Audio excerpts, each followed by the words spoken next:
Nature speaks many tongues, in many voices.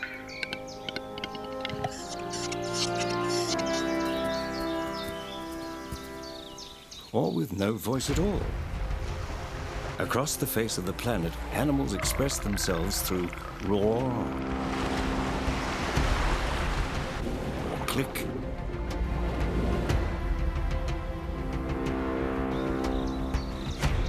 or scent,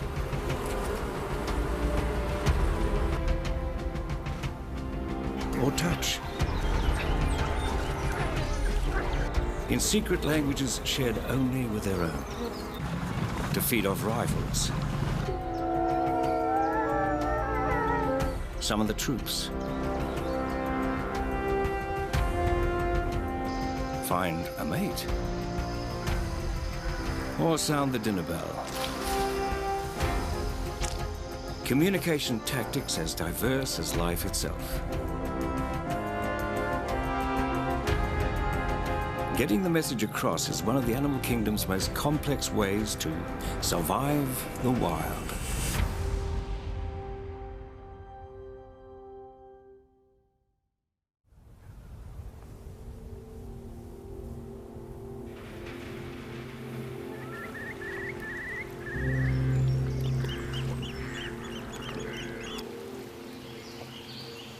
The largest wild member of the canine family, the grey wolf, haunts storybooks and lurks in legends.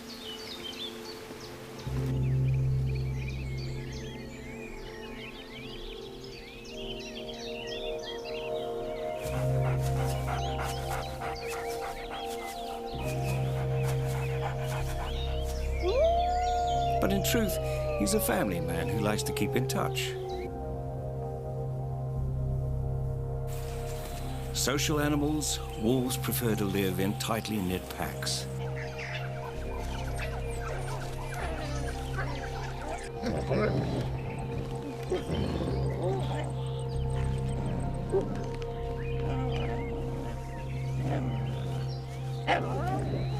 With posturing, licking, and play fighting, pack members reaffirm their place in the hierarchy.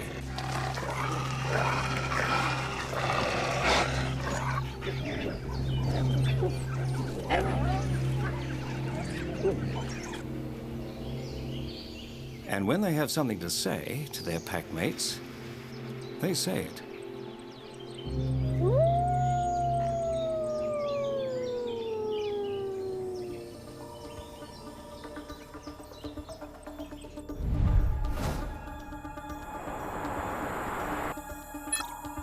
Tipping his head back, his call of the wild can project up to 6 miles. A howling wolf might declare territory, identify himself, or call his pack.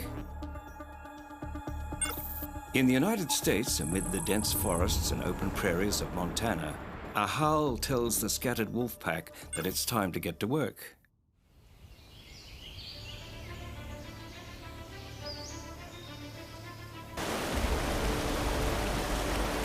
The rallying call summons the pack for the hunt. Their territory can spread hundreds of miles.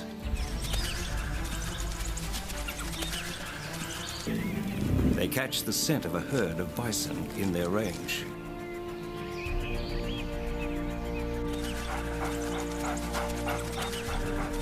The ancient clash of predator and prey begins.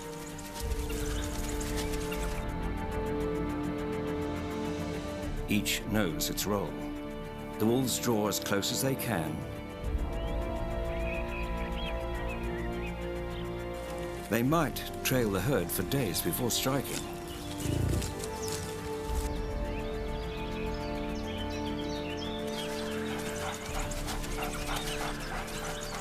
Detecting the threat, the bison close ranks, standing their ground.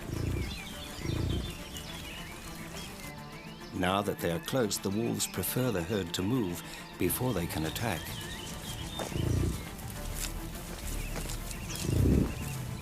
It's a waiting game. The hunting party knows the bison will eventually panic and bolt.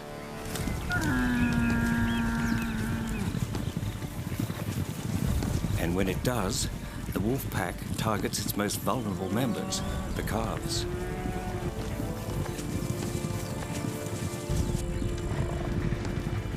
The bison have speed and strength on their side, but the wolves drive them into swampy ground, slowing the escape and separating their target from the herd's protection.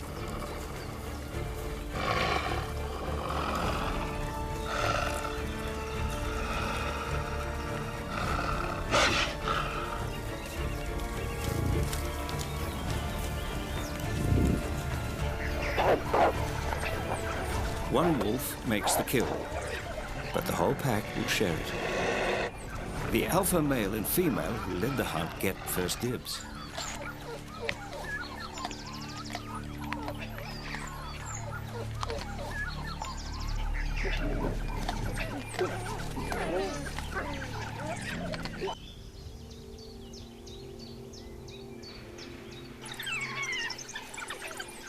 While the pack feeds, at the den, an older sister babysits the wolf pups and waits for dinner.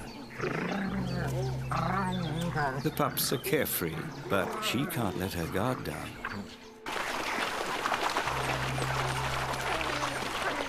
In these woods, wolves are not the only predators.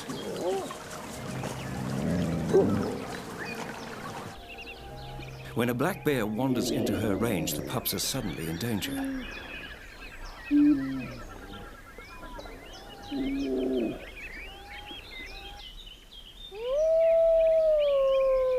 She barks out an alarm.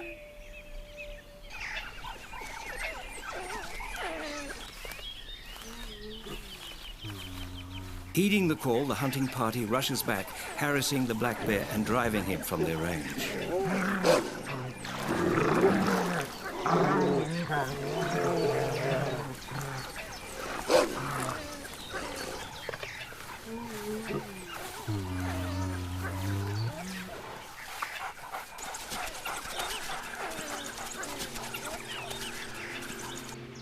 Whether it comes to scaring up a meal or scaring off enemies, clear communication keeps this wolf pack running smoothly.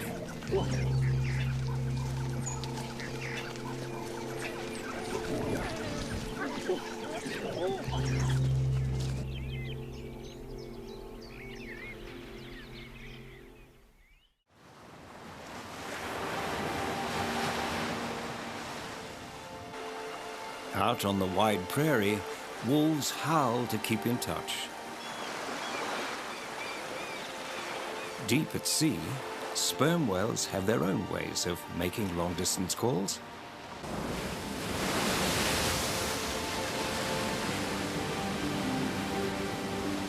Stretching longer than a school bus and weighing as much as a small Boeing 737 aircraft. Sperm whales are the largest toothed predators on the planet.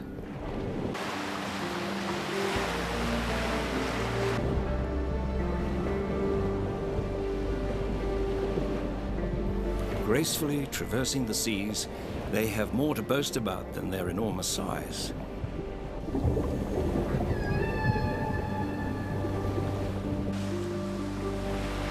These whales are among the world's most sophisticated communicators.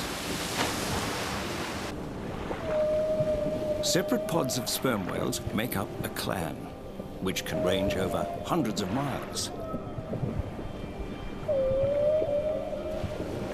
Each member speaks the clan's distinctive dialect, different from other clans.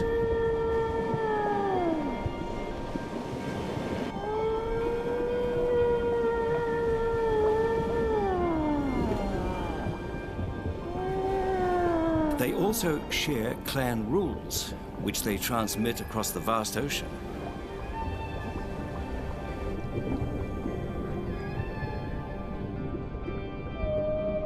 This talent for communication has led to an astonishing outcome: the development of sperm whale culture.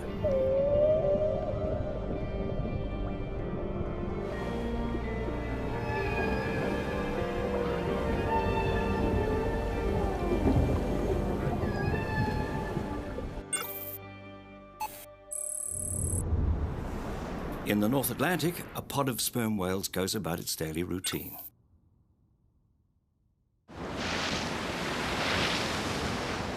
In this pod, all the females, not just the mothers, take care of the calves.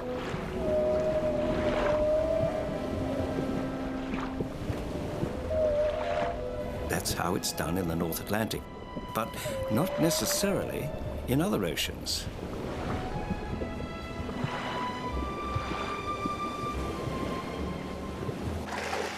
This Atlantic clan is so widespread that its members may never meet one another.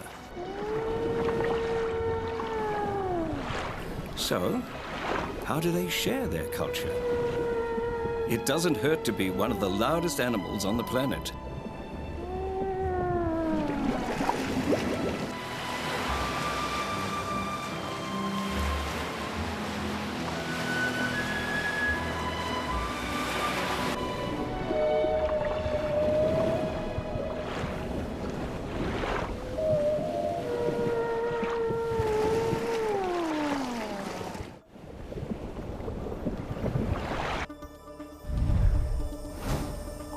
The whale's enormous head contains organs filled with a fluid called spermaceti and other sacs full of air.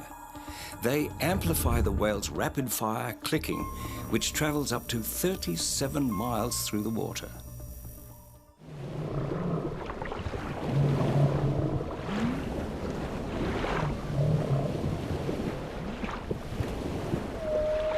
These whales converse by stringing their clicks together to form a phrase or coda. That's their dialect.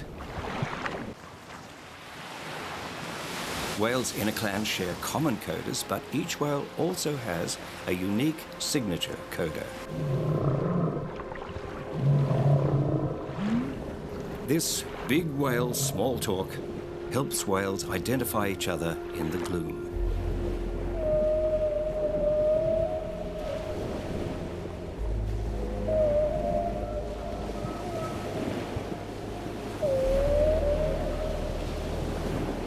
And the pod can use its clicks or echolocation to map the dark underwater terrain and find food.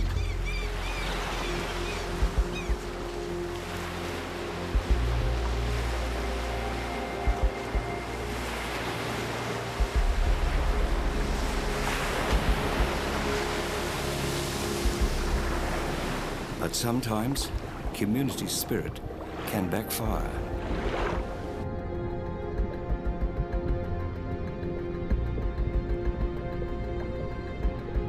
This whale, stranded in shallow water, sent out a distress call.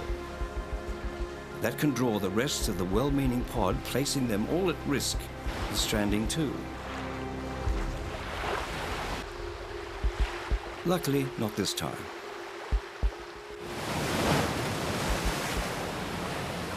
Whales have found their way into legends and lore since the days of the ancient seafarers. Today, as we learn more about them, we realize they're more fantastic than anyone had ever imagined.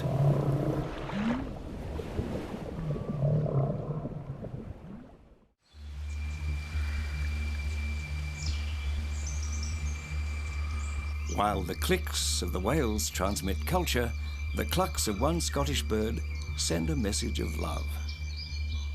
The capercaillie is no turkey. The largest of the grouse family, he's a ground-dwelling forest bird who's willing to fight a duel to win a mate.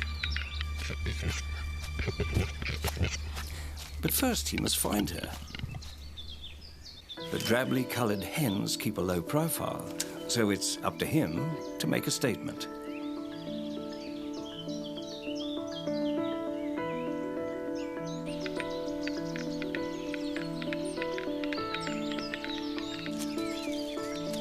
Beside his flashy fan of tail feathers, he has a beautiful singing voice. At least the hens might think so.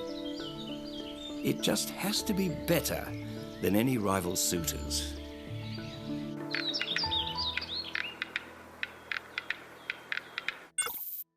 The ritual plays out in northeast Scotland, where the ancient forests of the Cairngorm National Park provide the perfect stage.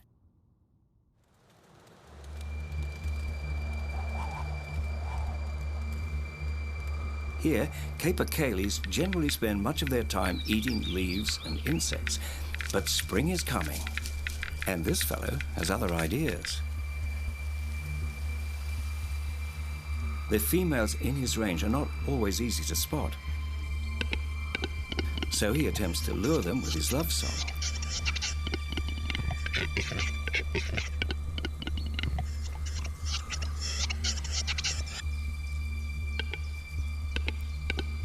Instead of a mating partner, the male's unique aria attracts a rival.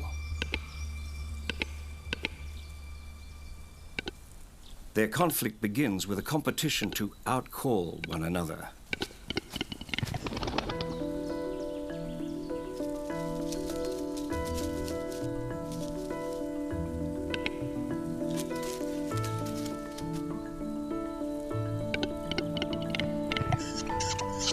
When that strategy fails, the threat escalates.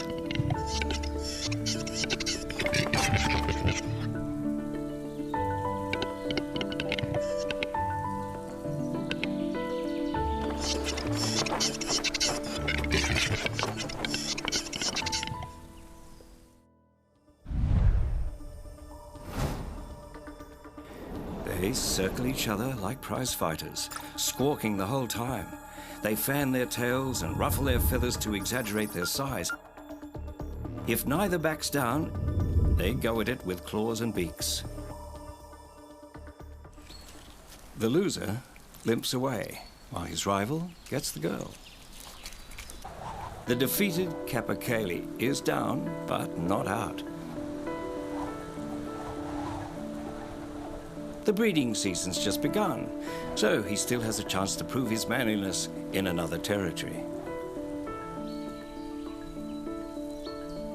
He finds a place with no challenges, and at least one semi-interested hen. He gives it his all. The same moves that intimidate rivals, hens find sexy.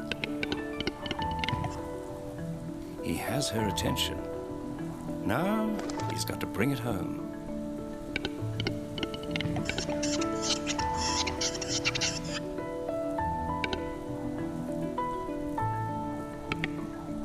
His tail feathers fan the flames of her desire.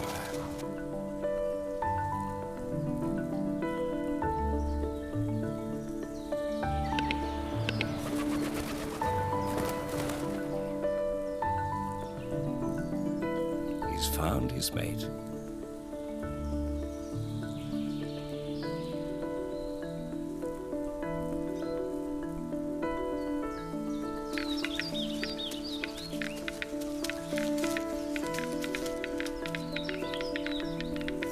Despite the male's earlier defeat, his perseverance has paid off.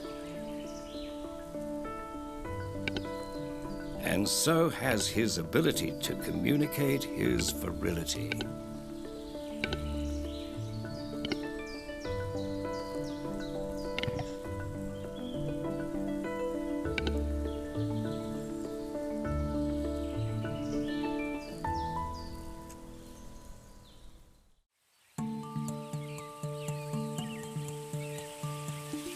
In Scotland, the capercaillie is preoccupied with the birds and the bees.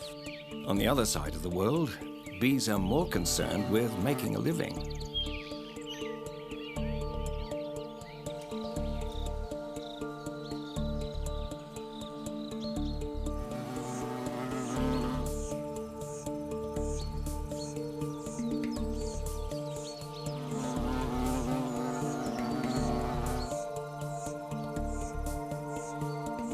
A strict division of labor keeps bee society buzzing, and communication plays a crucial role.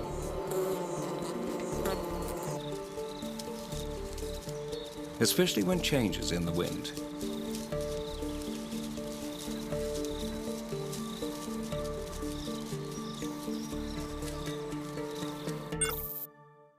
In southern Kenya, on the vast savanna of Amboseli National Park, a growing hive has reached a turning point.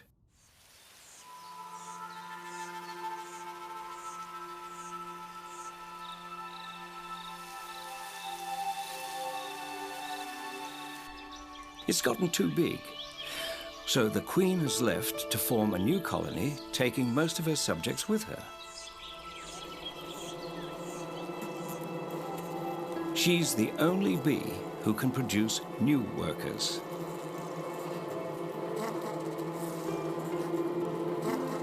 But the hyper-organized bees in her old hive have a succession plan.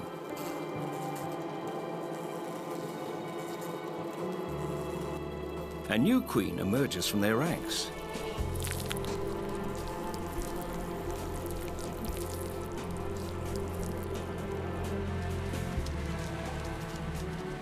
Without a moment to waste, she gets straight to work.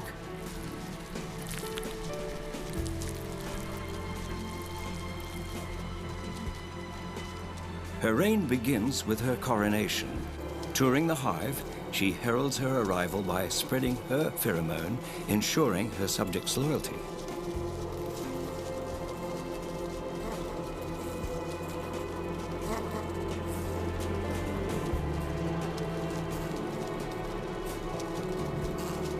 Each honeybee performs a certain task in service of the hive.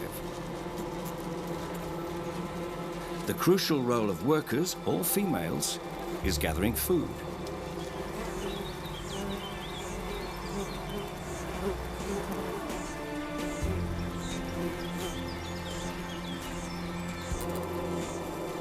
Each worker can carry up to half her body weight in pollen, which he stuffs into pockets on her legs. And her long tongue can lap up nectar to feed the colony. But when she's picked over the neighborhood flowers, she must find new resources further afield.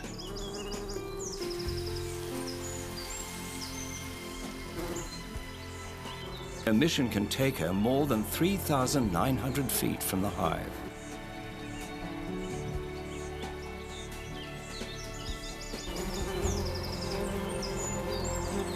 The scout returns in triumph. She's found a flowery feast.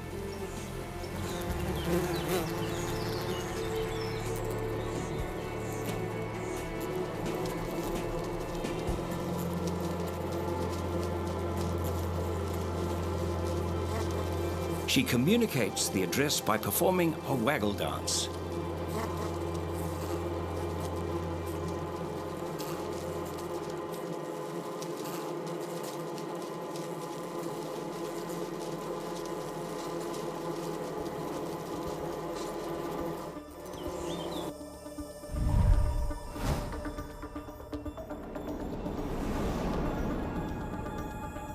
Her figure-8 display, how she aligns her body in relation to the sun, and the vigor of her waggle dance conveys the coordinates and size of her life-saving discovery. Armed with the knowledge, the workers head out to the pollen source to restock the hive's dwindling pantry. But suddenly there's a wrinkle in their plan, or quite a few wrinkles. A herd of elephants grazing in the area closes in on the hive.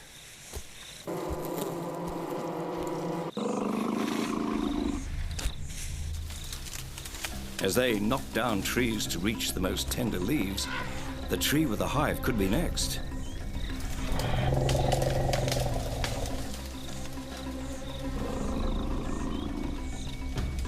Not today. The guard bees emit distress pheromones to alert the hive of impending danger.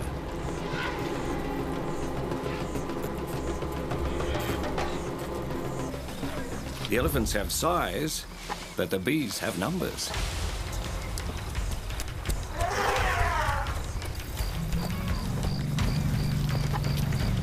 When a bee sting penetrates a vulnerable spot on the elephant's tough skin, it leaves a chemical marker that attracts more bees to the site.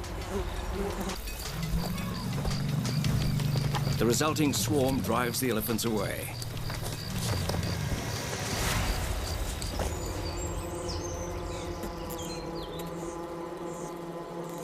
Once again, the bee's ability to communicate saves the day.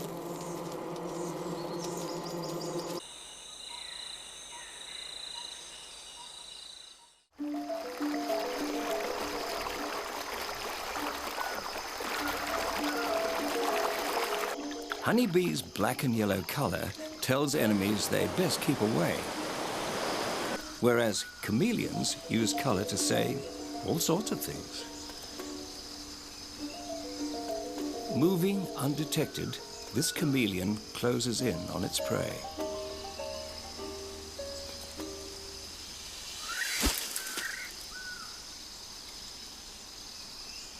More than 70 species of chameleon live on Madagascar. Each communicates with color.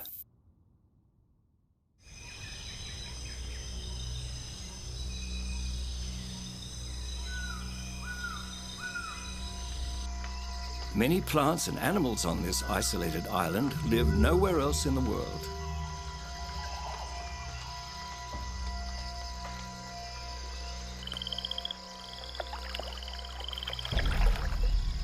About twice the size of the UK, Madagascar is home to 5% of all plant and animal species, including nearly half of all chameleon species.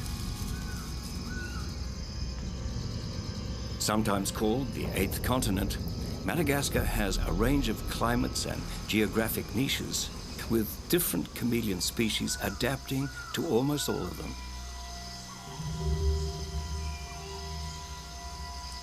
Using camouflage to sneak up on prey, it's just half the story of these color-changing lizards.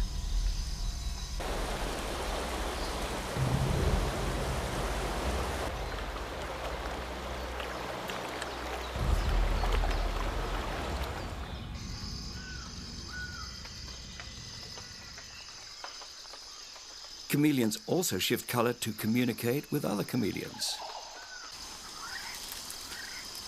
In fact, rather than blending in, chameleons spend much of their energy doing exactly the opposite.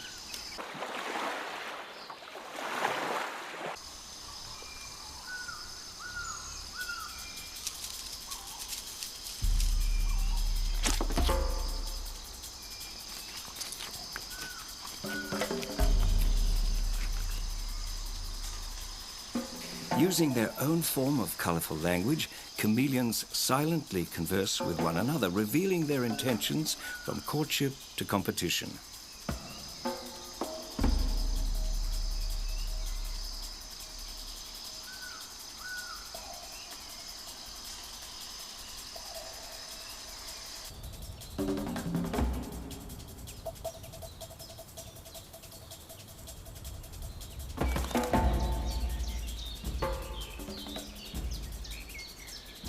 This artistic language allows the lizards to establish dominance without the risk of open conflict.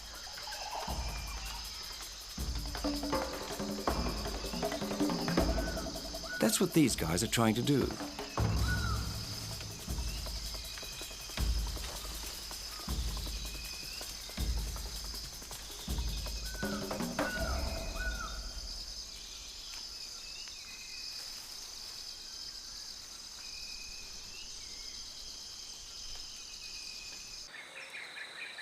But when neither lizard is willing to change his aggressively bright coloration to signal submission, they fight and both lose.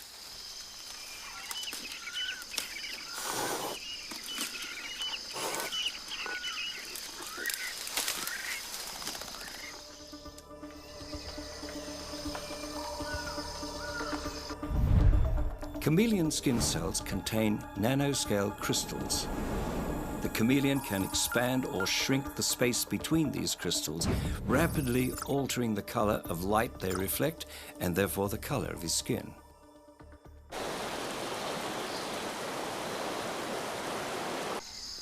Females flash certain colors when they're ready to mate.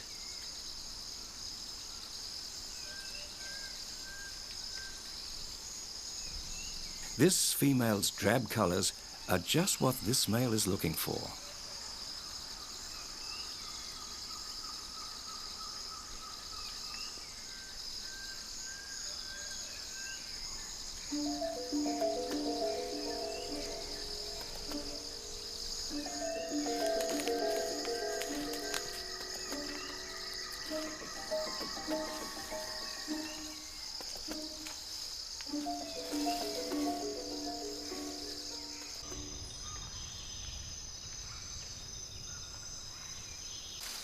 This male, however, is pressing his luck.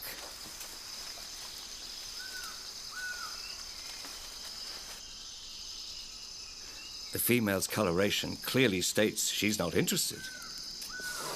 If he didn't get the message before, she makes her point now.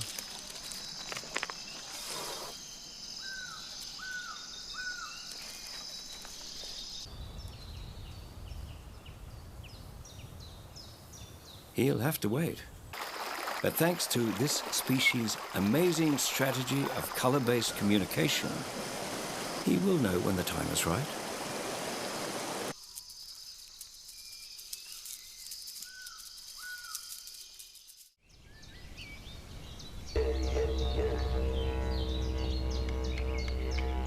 From the island of Madagascar to the island continent of Australia, residents find ways of expressing themselves.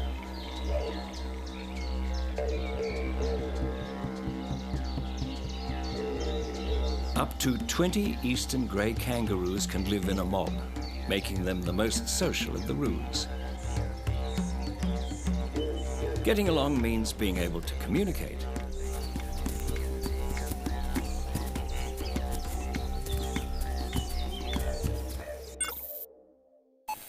They live across the vast spaces of eastern Australia, including Victoria's Alpine National Park.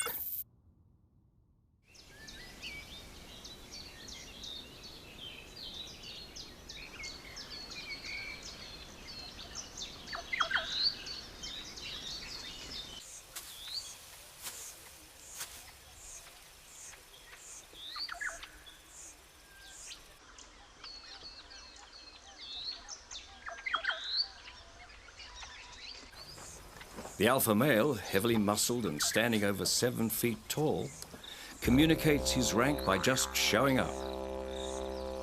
He alone has the right to mate.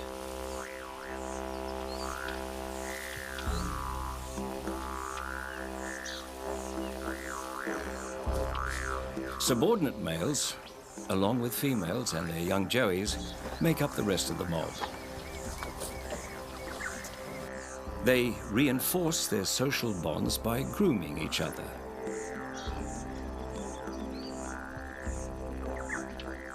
But just because the alpha male's in charge of mating doesn't mean there's no tension among the lower ranks. When the females are ready to mate, the subordinate males get excited.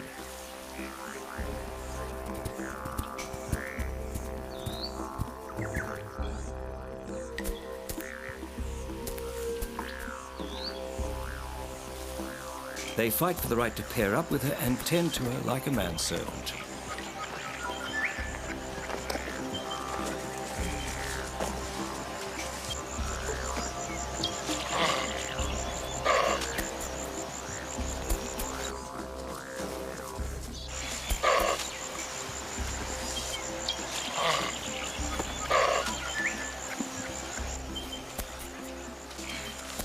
And that's almost as good as being alpha. The companion can stick by her side until she's ready to breed, then sneak in a fast one when the alpha's not looking. On occasions when the alpha male is challenged, he'll assert his dominance by arching his back, walking on all fours, or rubbing his chest on the ground, all to intimidate his would-be rival. A short cough from the challenger announces his surrender, avoiding the need for a fight.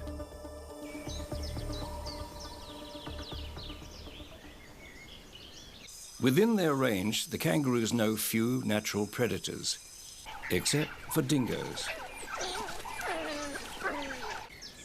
But even then, the kangaroo's social network protects them.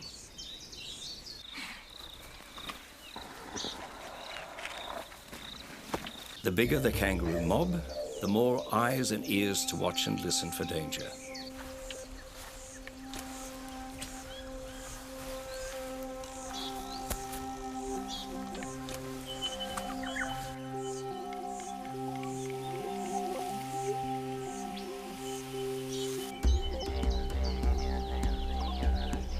That doesn't stop the dingoes from trying.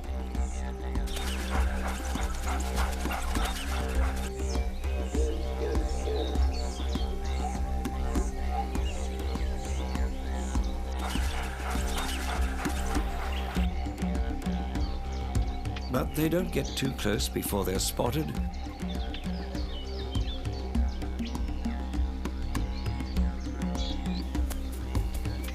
And the Roos employ their go-to defensive strategy, bounding away at over 30 miles per hour.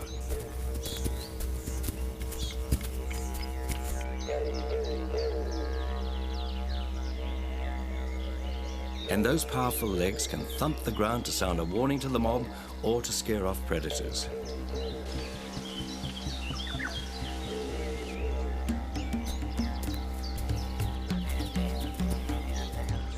A smaller, newer predator also poses a threat.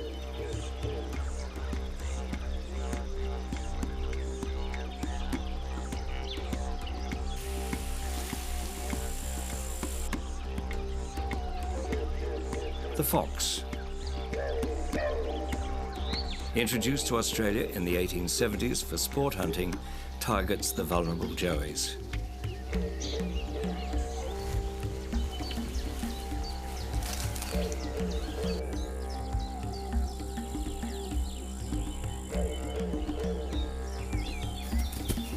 But the kangaroos, constantly on the move, constantly vigilant and constantly communicating, continue to thrive.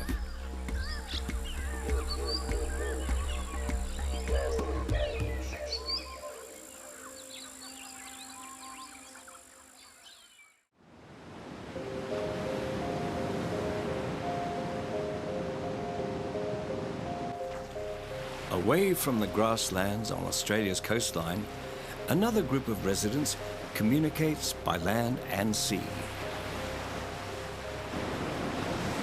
Slow and cumbersome when sunning themselves on land, sea lions get positively slippery when wet.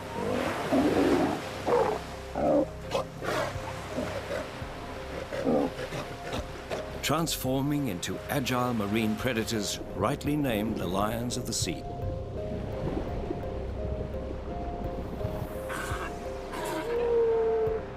Like their land-based counterparts, sea lions are highly social and excellent communicators through honks, barks, and roars.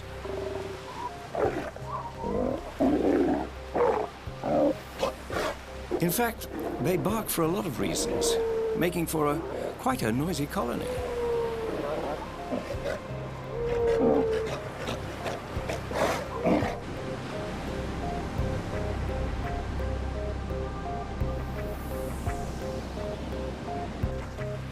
For this pup, the vital lesson of communication comes early. When his mum returns from a fishing trip, he must find her within the sprawling colony so that he can nurse. He can't see well, so he's learned to recognize her unique call above the din, and she can pick out his.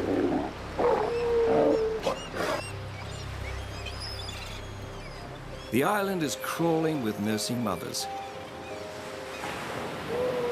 but each only looks after her own pup.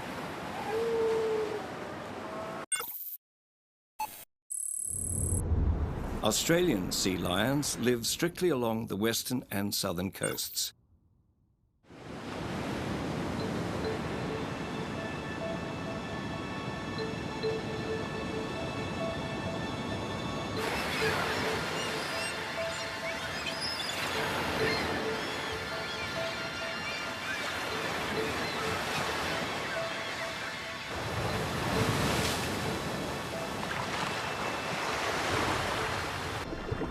They breed on land but hunt individually in the water, foraging close to the shore.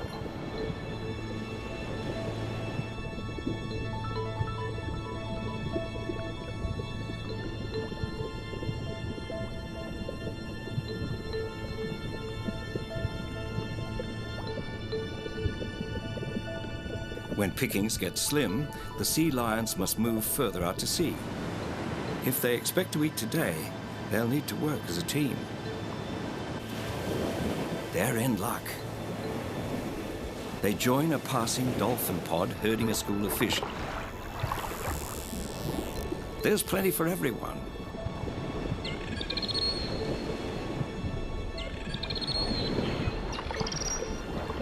No one knows if dolphins and sea lions communicate with one another, but they make a great team.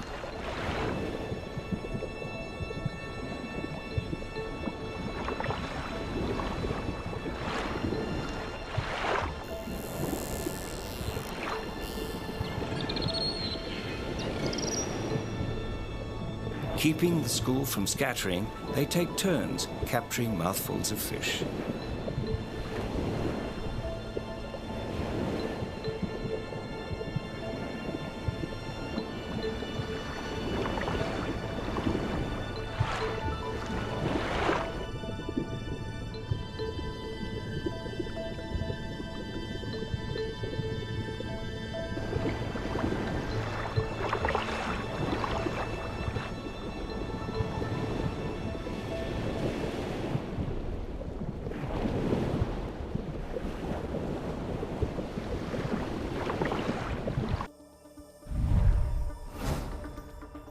Sea lions can hear far beyond the range of humans, and underwater they use their whiskers, or vibrissae, to pick up subtle vibrations from prey or predators.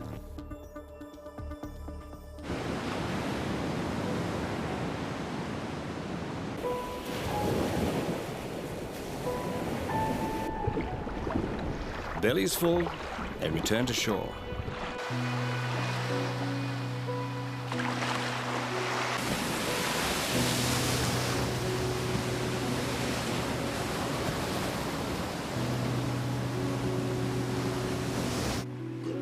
Now, the males communicate in a different way, brawling. They fight for dominance and to impress the females. The winner gets his pick of the cows.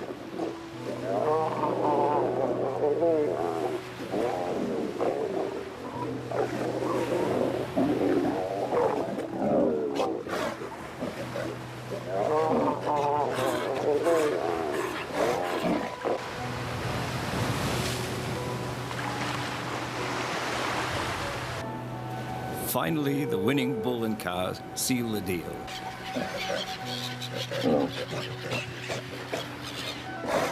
Males can weigh 770 pounds, more than twice the weight of females, making the most of the 24-hour when she is in estrus.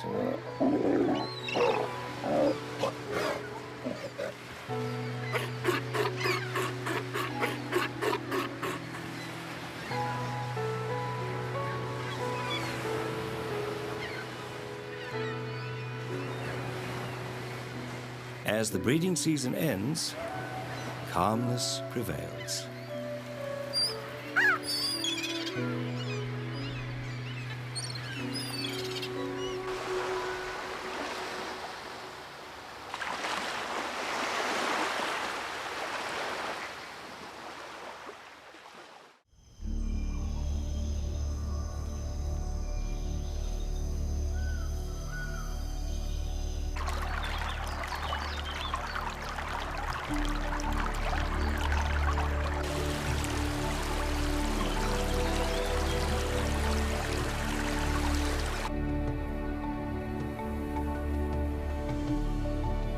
It's no secret that African elephants are the largest living land mammal.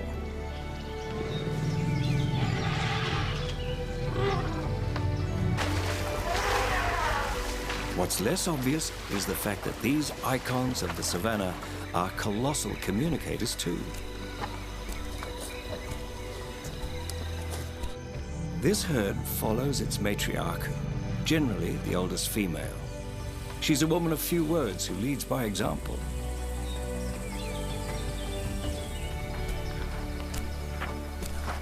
With each member of the herd needing to drink vast quantities every day, a constant priority for the matriarch is finding water.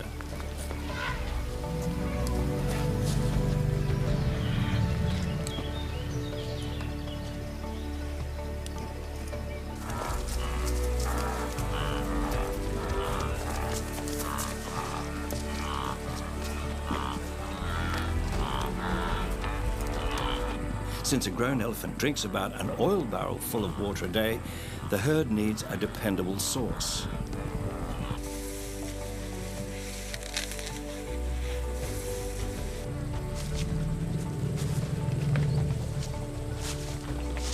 As water holes dry up, the matriarch leads the herd to distant drinking spots she remembers from years past. She could live to be 70.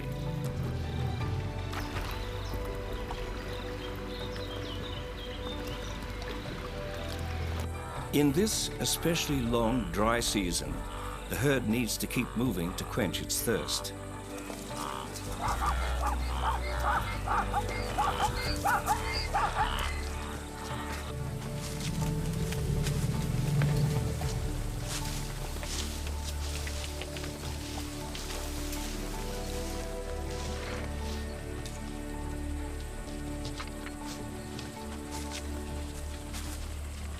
Elephants not only use their feet to commute, but also to communicate.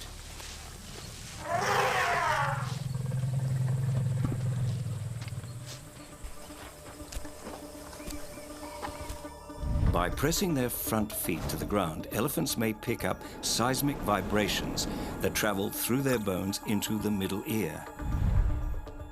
They might be able to detect an alarm or mating call up to 9 miles away.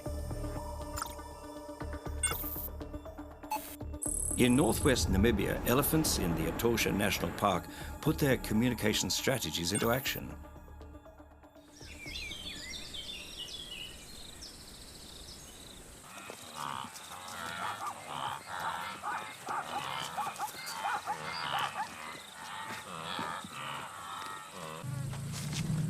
The matriarch has guided the herd to a waterhole.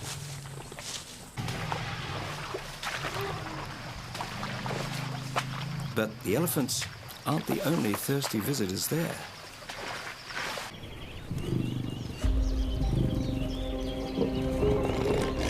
The herd warily stands its ground, but not for long.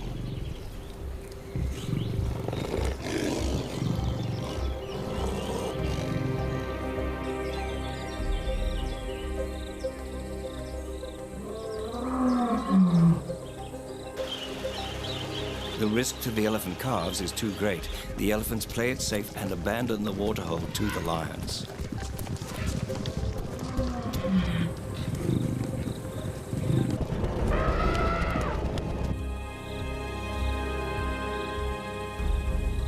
But the retreat has come at a cost.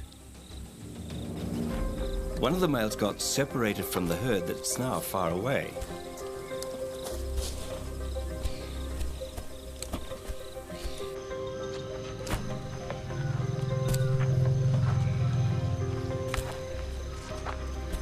Using a location call like a mayday signal, he attempts to make contact.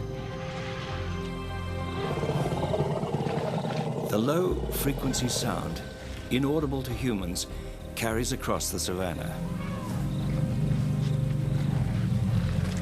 When the matriarch replies, the lost male sets his course. They reunite at a new water source. Delighting in each other's company, the herd chats in their most quiet and intimate ways by touch and smell. Their powerful trunks give them a remarkably keen sense of smell to read each other's chemical signals. They're also capable of gentle touch, which helps strengthen the herd's bond. That's especially important between mother and calf. Elephants' subtle ways of communicating build lifelong bonds that even distance can't erase. For elephants and for so many others, communication is power. It builds loyalties, defines enemies, and allows them to declare their place in the world.